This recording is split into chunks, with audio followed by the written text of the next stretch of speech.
महोदय, या निमित्ताने कर्जमाफीच्या संदर्भातला मुद्दा देखील या ठिकाणी आला आणि राज्य सरकारने हे कमिटमेंट केलेलं आहे।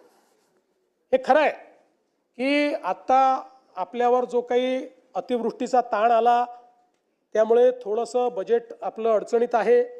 या सगळ्या गोष्टी असल्या तरी शेतकऱ्यांना कर्जमाफी द्यायची या संदर्भात आपण निर्णय हा घोषित केलेला आहे।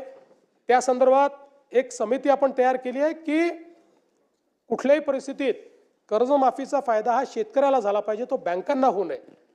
आणि कर्जमाफी झाल्यानंतर आपण बघा, आता एक प्रकारे ही परिस्थिती पण कुठेतरी विचारणीय आहे की आपण 17ला कर्जमाफी केली, आपण 20ला कर्जमाफी केली, तरीही आपला शेतकरी हा आज कर्जमाफी मागतोय।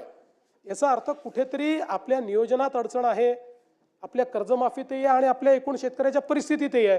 आणि म्हणून एकदम याच्यावर उपाययोजना येणार नाही, पण हळूहळू टप्प्याटप्प्यानं काय उपाययोजना करता येतील आणि मग त्या उपाययोजनेतला एक भाग म्हणून कर्जमाफी, अशा पद्धतीनं ही समिती काम करते। आणि आपण ज्याप्रमाणे घोषित केलं आहे की 1 जुलैपर्यंत आपण ही जी काही कर्जमाफीची आपली योजना काय असेल या योजनेच्या संदर्भातले सगळी घोषणा आपण त्या ठिकाणी करू, हे देखील या निमित्ताने या सभागृहाला मी सांगू इच्छितो।